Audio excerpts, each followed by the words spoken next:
ఈ పాపకి జుట్టు బాగా పెద్దగా ఉంది, అందుకోసమని ఈ పాప తినే ఆహారం అంతా జుట్టుకు పోతుంది. వీళ్ళేమో చాలా పోషకాహారం ఇస్తున్నారు ఈ జుట్టుకి, నాటుకోడి గుడ్లు, పాలు అన్నీ ఇస్తున్నారు, ఫ్రూట్స్ అని. కానీ ఈ పాపకి బాడీకి ఏం పట్టట్లేదు, మొత్తం కలిపి జుట్టే పెరిగింది. చూసారా జుట్టు ఎలా ఉందో పాప ఎలా ఉందో మీకు కనిపిస్తుంది కదా ఈ వీడియోలో. అందుకోసం అనేసి మీరు చిన్నప్పుడు జుట్టు ఇంత పెంచుకోకండి, పెద్దయ్యాక ఎట్లా పెద్ద పెద్ద జుట్టు పెంచుకుంటారు కాబట్టి చిన్నప్పుడు మాత్రం ఇంత అవసరం లేదు మీకు జుట్టు. ఓకే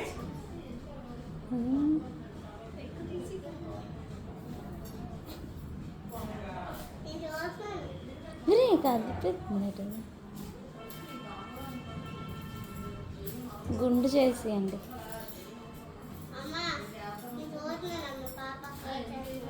అమ్మా నువ్వు ఇప్పుడు నీకు తెలియకుండా గుండు చేస్తారమ్మా.